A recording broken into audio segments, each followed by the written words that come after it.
Aragorn that we see in the Peter Jackson movies is not the same Aragorn that we see in Tolkien's books. It always amazes me when the moment I reread The Lord of the Rings how much has changed for Aragorn from book to movie. And I want to share this with you today. First of all, we're going to take a look at the movie version of Aragorn, and then we're going to take a look at the book version. At the end of the video, we're going to compare these two different characters, although they have the same name. You'll be amazed how much has changed from book to movie. So let's go and start the video. So first of all, we're going to take a look at the movie version of Aragorn, the one we are most familiar with. And here we can clearly see that he has stepped away from his destiny. He has stepped away from his legacy of being Isildur's heir. There is one who could unite them. One who could reclaim the throne of Gondor. He turned from that path a long time ago. He has chosen exile. We can clearly see this with the Council of Elrond, that he just wanted to be a lone ranger. He wanted to be on his own, not to be king of any land. And the only reason that he joins the Fellowship is because he wanted to protect Frodo and help him in destroying the One Ring. If by my life or death I can protect you, I will.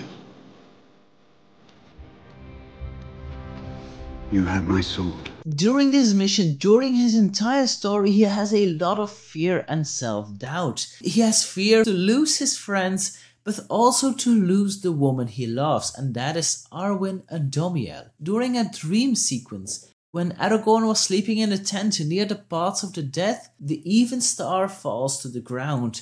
This is a dream where he fears that he will lose Arwen forever. It was at that moment that Elrond came to him and told him that he needs to be king, and he gave him the sword reforged. He gave him Andúril, a flame of the west, forged from the shards of Narsil. Aragorn accept his mission, accept his fate on this moment, because the people need him to be king. Big capital letters for the word need, because he doesn't want to be, he needs to be it. After the war on the Pelennor fields, he goes into Minas Tirith and he grabs the Palantir, the Seeing Stone, and there he battles with Sauron. But you can see him struggle because of his fear, because of his self-doubt, not really knowing if he is ready to be king, if he is good enough. And you can see him almost lose against Sauron, like he has to put all his strength together to win this battle. If we take a closer look at the book version of Aragorn, we can spot some clear differences with the movie version. Here in the book version, he has no fear, he has no self-doubt. From the moment he knew about his lineage, about his destiny to become king of both Gondor and Arnor, he has worked towards that goal. He was a leader of the Dúnedain, and even he was not afraid to show the people around that he was actually heir to the throne. He was wearing the sword before it was reforged. When he first met the hobbits in the Prancing Pony and Bree, he was wearing the broken sword, showing that he is not afraid to show who he really is. The moment he joined the Fellowship of the Ring, it was in the smithies of Rivendell that the forge was remade and was actually created into Andúril, Flame of the West. And there he decided to go with Frodo and Gandalf and the rest of the Fellowship as far as he needed to go, until he wanted to split up with Boromir and go to Gondor to claim his rightful place, to claim the throne for himself. It was only when Gandalf fell into the depths of Khazad-dûm that he doubted himself on what to do next. He doesn't want to leave Frodo behind to go on this quest alone.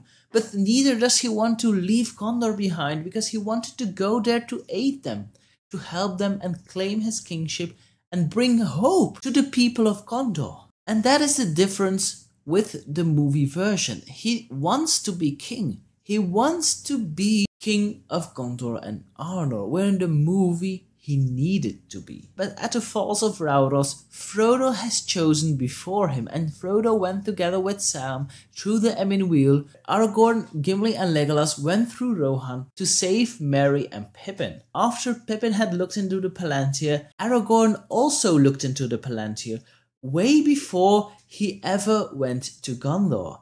And there he challenged Sauron, and there he was more powerful to battle Sauron because he had more strength, he had more willpower, because he knows that he is strong enough to challenge him.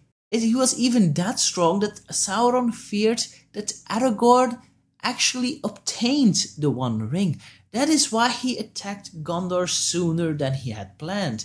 That is why when Aragorn marched with an army to the Black Gate, that Sauron actually thought that he was here to challenge him with the One Ring, and that is how the plan works, to distract him long enough so Frodo had the chance to toss the ring into the fires of Aradruin. Here we can clearly see great differences between Aragorn from the books and Aragorn from the movies. In the books, he is the ultimate hero, the ultimate king, working towards his goal, all the way from the moment he knew what his lineage actually was, what his purpose was in life. He worked towards that goal. He wants to be king, where in the movies he needed to be king because the people needed him. And that is the big difference in the movies. In the movies we start with a character that is full of doubt, full of fear, and eventually grows into becoming the rightful king to Gondor and Arnor.